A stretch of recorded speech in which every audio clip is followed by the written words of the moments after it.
Details చూస్తే హైదరాబాద్ను విశ్వనగరంగా చేస్తామని సీఎం రేవంత్ రెడ్డి తెలిపారు. వచ్చే 10 ఏళ్లలో భాగ్యనగరాన్ని మరింత అభివృద్ధి చేస్తామన్నారు.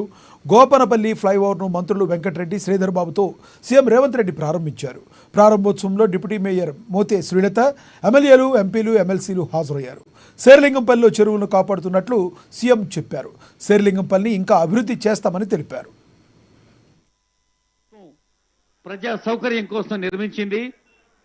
మరి రాష్ట్ర వ్యాప్తంగా 32,000 కిలోమీటర్లు రోడ్లు, భవనాల శాఖ ఆనరబుల్ సీఎం శేర్లింగంపల్లి, ముఖ్యంగా గోపన్పల్లి తండా ప్రాంత సోదరులందరికీ కూడా హృదయపూర్వకంగా నమస్కారాలు.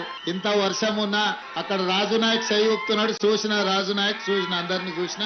ఇక్కడ ఇంత వర్షం ఉన్నా మీరందరూ, జగదీష్ గౌడ్ అందరు కలిసి పెద్ద ఎత్తున వర్షం పడుతున్న మీ అభిమానాన్ని ప్రదర్శించడానికి ఇక్కడ వెయిట్ చేసి ఈ అభివృద్ధి కార్యక్రమంలో భాగం పంచుకున్న మీకు అందరికీ మనస్ఫూర్తిగా ధన్యవాదాలు. మిత్రులారా, శేర్లింగంపల్లి శాసనసభ నియోజకవర్గం వేగంగా అభివృద్ధి చెందుతున్న హైదరాబాద్ నగరం. ఈ ప్రాంతంలో ఫ్లైఓవర్లు గాని, రోడ్ల వెడల్పు కార్యక్రమం గాని, చెరువులను కబ్జాల నుంచి కాపాడడం వల్ల గాని, ఔటర్ రింగ్ రోడ్డుకు అనుసంధానం చేసే రేడియల్ రోడ్స్ వల్ల గాని మన ప్రాంతం వేగంగా అభివృద్ధి చెందాల్సిన అవసరం ఉన్నది.